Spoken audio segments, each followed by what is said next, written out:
دیگر چیزوں کی ضرورت ہے تو اس کا بندوبست کرتے.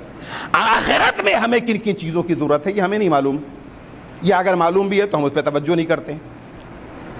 تو جو ثواب پہنچایا جاتا ہے تلاوت قرآن کے ذریعے سے, مجلس کے ذریعے سے یا دیگر عنوانات, حقیقتاً یہ ثواب ہمیں اس شکل میں ملتا ہے جس شکل میں وہاں ہمیں اس کی ضرورت ہوتی ہے, جس شکل میں وہاں ہمیں اس کی ضرورت ہوتی ہے. تو انسان مر گیا, خود اس کے عمل کا کھاتا تو بند ہے.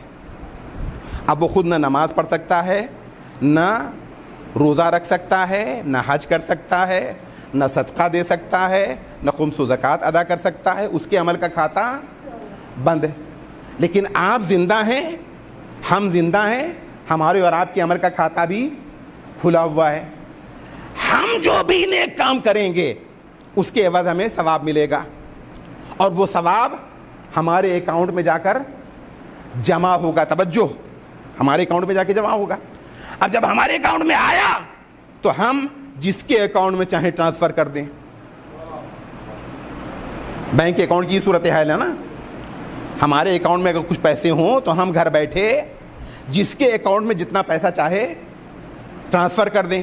اسی صورت سے ثواب کا معاملہ ہے کہ جو بھی اجر ہمارے نامہ اعمال میں لکھا گیا ہے, ہمارے اکاؤنٹ میں آیا ہے, ہم چاہیں تو اسے کسی بھی دوسرے بندے مومن کے اکاؤنٹ میں منتقل کر سکتے ہیں. یہی ہے ایصال ثواب کی حقیقت. لیکن عزیزان محترم, ثواب اس وقت منتقل ہوگا جب پہلے ہمیں ملے, یعنی اکاؤنٹ میں پیسہ ہو تب دوسرے پہ ٹرانسفر کیا جائے گا. اگر اکاؤنٹ خالی ہو تو نہیں ٹرانسفر ہو سکتا. محمد والے محمد.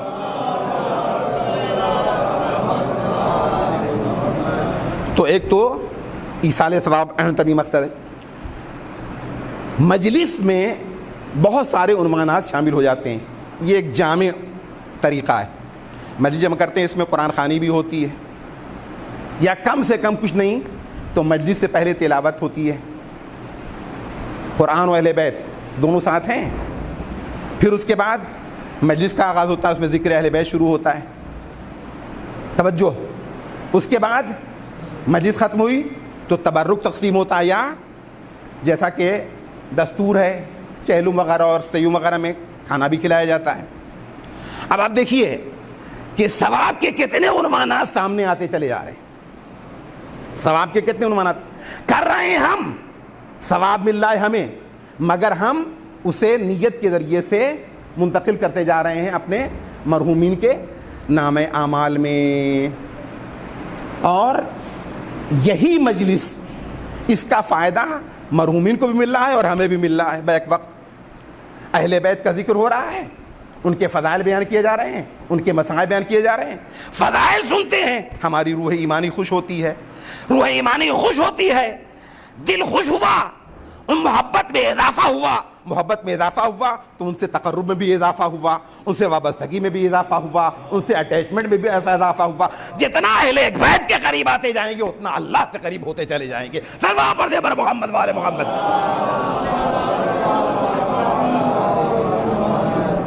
لہذا ان تمام اعمال کی اہمیت اور عظمت کو ذہن میں رکھیے تاکہ ہم خود بھی اس سے فائدہ اٹھائیں اور اپنے مرحومین کو بھی فائدہ پہنچائیں.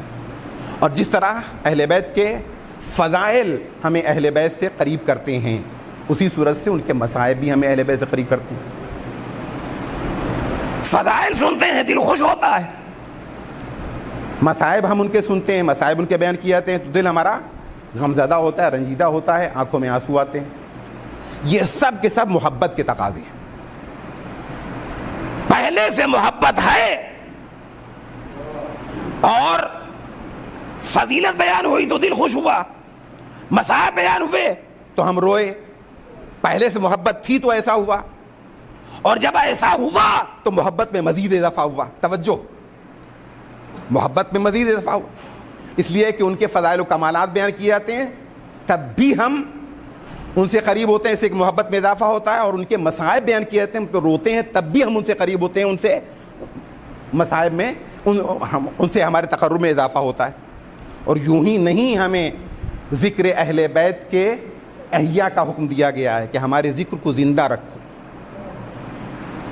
مظلوم کربلا کی عزاداری پر یوں ہی زور نہیں دیا گیا ہے، اس میں بے شمار، ہم چاہیں جانتے ہوں نہ جانتے ہوں، ہم نے اس میں بھی دنیا شامل کر رکھی ہے، سیاست آ گئی ہے، پریسٹیج آ گئی ہے، مقابلے بازی آ گئی کی ذہنیت آ گئی ہے، اور دوسرے بہت سارے پہلو عزاداری میں شامل ہو گئے، لیکن ہمیں عزاداری کے مقدس عمل کو تمام دنیاوی پہلوؤں سے پاک و پاکیزہ بنانے کی ضرورت ہے، تاکہ ہم دنیا اور آخرت میں اس کے فوائد سے پورے طور پر سرشار ہو سکیں۔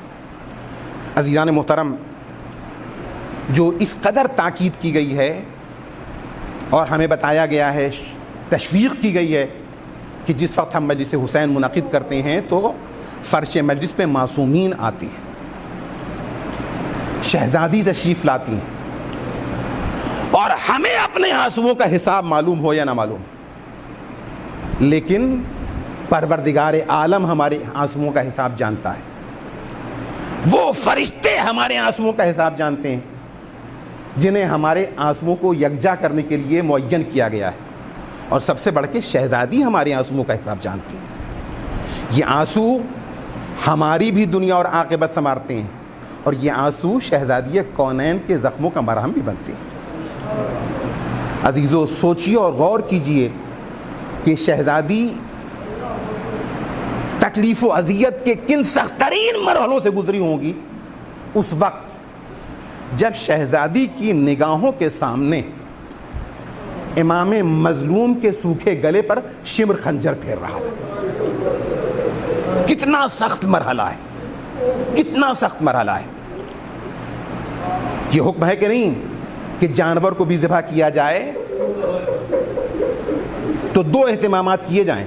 پہلا اہتمام یہ کہ اسے پانی پلا لیا جائے، یعنی اس کا گلا تر ہو، اور دوسرا اہتمام یہ کہ چھری کند نہ ہو، چھری تیز ہو، تاکہ اسے تکلیف و اذیت کا زیادہ احساس نہ ہو۔ عزیزو، ایک طرف تو حسین کا سوکھا گلا، فاطمہ کا لال کتنا پیاسا ہے کوئی تصور بھی نہیں کر سکتا، کوئی سوچ بھی نہیں سکتا، اور دوسری طرف شمر کا کند خنجر، وہ خنجر کبھی چلتا ہے اور کبھی رکتا ہے، کبھی چلتا ہے اور کبھی رکتا ہے، کبھی چلتا ہے اور کبھی رکتا ہے۔ ہمارا امام کتنی سخت اذیتوں میں ہے، کتنے سخت مرحلوں سے گزر رہا ہے۔ عزیزو، ایسے میں شہزادی کونین وہیں پہ موجود ہیں، عجب نہیں بار بار خنجر پہ ہاتھ رکھ دیتی ہوں، شمر میں نے اپنے لال کو چکیاں پیس کے کیا اسی دن کے لیے پالا تھا؟ اجرکم علی اللہ۔ وہ دو جملے مصائب کے سماعت فرمائیں، مرحومہ کی روح شاد ہو، ان کے لیے ایصال ثواب کا عنوان فراہم ہو، اور ہم سب کی بھی آخرت بن جائے۔ عزیزان محترم، سخت ترین مرحلہ تھا جب شمر امام عالی مقام کے گلے پہ خنجر پھیر رہا تھا۔ ہم نہیں سمجھ سکتے کتنا سخت مرحلہ ہے۔ اس مرحلے کی اہمیت اور اس مرحلے کی شدت کو امام چہارم، امام سجاد نے بھی واضح فرمایا ہے، یہ کہہ کر کہ قتل ابی عطشانہ، قتل ابی عطشانہ، قتل ابی عطشانہ، میرا بابا پیاسا مارا گیا، میرا بابا پیاسا قتل کیا گیا، میرے بابا کو پیاسا شہید کیا گیا۔ اور آپ جانتے ہیں دوسری طرف خنجر گلے پہ پھرایا جا رہا ہے، تو ایک طرف ماں بیٹھی ہوئی ہے سرہانے جو اس منظر کو دیکھ رہی ہے، اور دوسری طرف بہن ہے جو ایک ٹیلے پہ کھڑی ہوئی دہائی دے رہی ہے، یبنا سعد ایقتل ابو عبداللہ وانت تنظر۔ زینب پکارے تو کسے پکارے، کسے آواز دے اس وقت مشکل میں، لہذا خود شقی عمر سعد کو پکارا، کہا اے عمر سعد، زینب کا ماجایا قتل کیا جا رہا ہے اور تو اپنی آنکھوں سے کھڑا یہ منظر دیکھ رہا ہے۔ اجرکم علی اللہ۔ خنجر کا چلنا تھا چلا، امام کے سر و تن میں جدائی ہونا تھی جدائی ہوئی، ادھر خون ناحق کا پہلا قطرہ زمین کربلا پہ گرا، عالم میں انقلاب کے آثار برپا ہوئے۔ زمین کربلا تھی جسے زلزلہ آ رہا تھا، فرات کا پانی تھا جو نیزوں اچھل رہا تھا، درخت تھے جو آپس میں ٹکرا رہے تھے، پہاڑ تھے جو آپس میں ٹکرا رہے تھے، آسمان تھا جہاں سے خون کی بارش ہو رہی تھی، آندھیاں تھی جو فضا کو سیاہ بنا رہی تھیں۔ ایسے میں جبرائیل آواز بلند کر رہے تھے، الا قد قتل الحسین بکربلا، الا قد ذبح الحسین بکربلا۔ بس اپنے ذہن کو آمادہ رکھیے، مجلس ختم کر رہا ہوں۔ ایسے میں حسین کے اسپِ باوفا نے اپنی پیشانی کو خون سے رنگین کیا اور درے کر خیام کے اوپر درے خیمہ حسینی پر حسین کی سنانی لے کر آیا۔ عزیزو بیویاں اکٹھا ہو گئیں، اپنے ماں جائے کا ماتم کر رہی ہیں، مگر ننھی سکینہ نکلی۔ اس نے ذوالجناح سے بس ایک نہ سوال کیا، اے ذوالجناح میں تجھ سے نہ پوچھوں گی کہ میرا بابا مار دیا گیا یا زندہ ہے، اے ذوالجناح میں تجھ سے سوال نہیں کروں گی کہ سکینہ یتیم ہو گئی یا نہیں، اے ذوالجناح بس اتنا بتا دے اسقیا ابیم قتل عطشانا، کیا میرے بابا کو ذبح سے پہلے پانی پلایا گیا تھا یا میرا بابا پیاسا ہی مارا گیا؟ عجب نہیں ذوالجناح سے زبان ہاتھ سے کہو واہ عطشا واہ عطشا واہ مظلوم۔ انا للہ و انا الیہ راجعون، رضا بقضائہ و تسلیما لامرہ، سیعلم الذین ظلموا ای منقلب ینقلبون۔ پالنے والے تجھے واسطہ محمد والے محمد علیہ السلام کا، جملہ مؤمن و مومنات کو اعمال صالحہ کی توفیق عطا فرما، جو مشتاقین ہیں جو زیارات ہیں تو حج و زیارات سے مشرف فرما، ہمیں اس وقت تک دنیا سے نہ اٹھانا تک کہ تیری محمد والے محمد کی ذات ہم سے راضی نہ ہو جائے۔ کفر کو اسلام کو کفر پہ دائمی کامیابی مرحمت فرما، پرچم اسلام کو ہمیشہ کے لیے سربلند فرما، پرچم کفر و نفاق کو ہمیشہ کے لیے سرنگوں فرما۔ علماء اسلام، مراجع اعظام، خاص طور پر رہبر انقلاب کا سایہ ہم سب کے سروں پہ برقرار رکھ۔ پالنے والے ہمارے تمام مرحومین، خاص طور پہ یہ مرحومہ معظمہ مکرمہ جن کے اصال ثواب کے لیے مجلس منعقد ہوئی ہے، پالنے والے ان کو جوار سید کونین میں جگہ مرحمت فرما، ان کے درجات بلند فرما، ان کے پسماندگان اور فرزندوں کو اجر و صبر کرامت فرما۔ پالنے والے ہمیں عقید اور عمل کے اعتبار سے اس لائق بنا دے کہ امام کے ناصروں کی فہرست میں شامل ہو سکیں۔ معبود ہمارے امام کے ظہور میں تعجیل فرما، آمین یا رب العالمین بحق محمد وآلہ الطاہرین۔ آخر میں ایک مرتبہ پھر سورہ الحمد اور 3 مرتبہ سورہ اخلاص کی تلاوت کریں اور اس کا ثواب مرحومہ کی روح کو ہدیہ کریں۔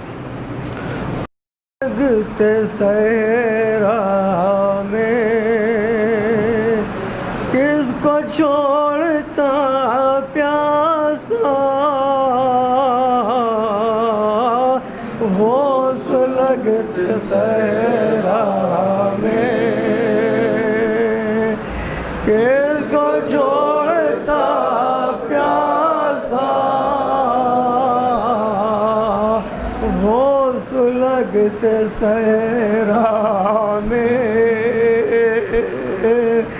کس کو چھوڑتا پیاسا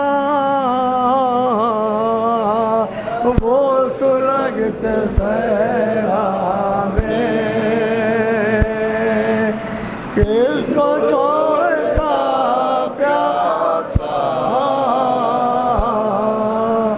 چھوڑ کر سبھی لوگوں چھوڑ کر سب لوگوں خود چلا گیا پیاسا روز لگتے صحرا میں، پیاسا دل کا خون جتنا تھا سب پلا دیا اس نے، دل کا خون جتنا سب پلا دیا اس نے، پھر بھی وہ زمانہ تھا، پھر بھی وہ زمانہ تھا، پھر بھی وہ زمانہ تھا،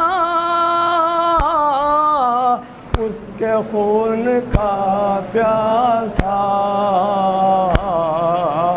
وہ سلگتے صحرا میں کس کو چھوڑتا پیاسا چھوڑ کر سبیلوں کو چھوڑ کر سبیلوں کو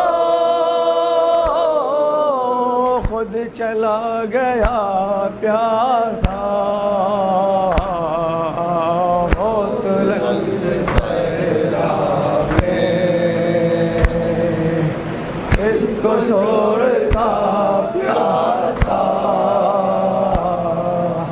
بارشوں میں تیروں کے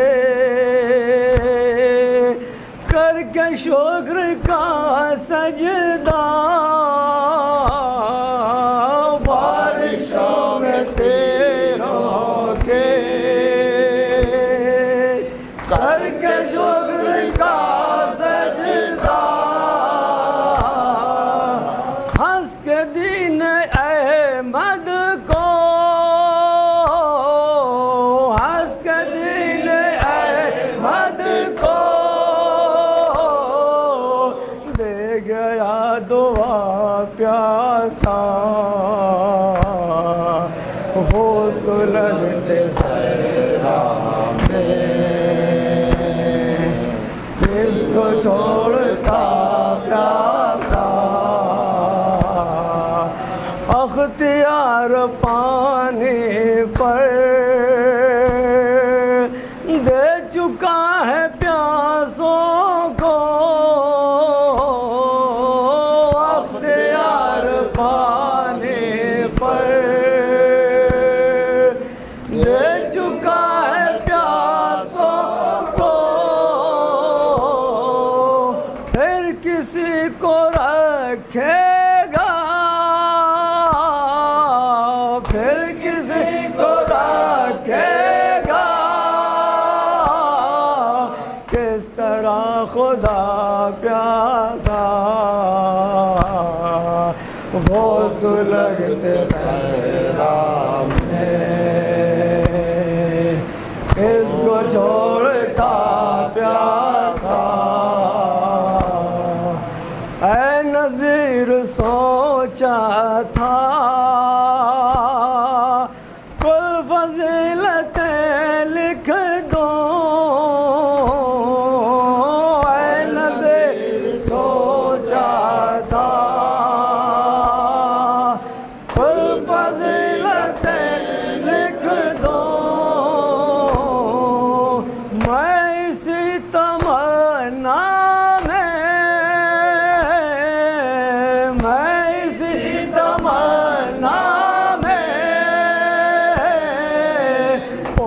بھر رہا پیاسا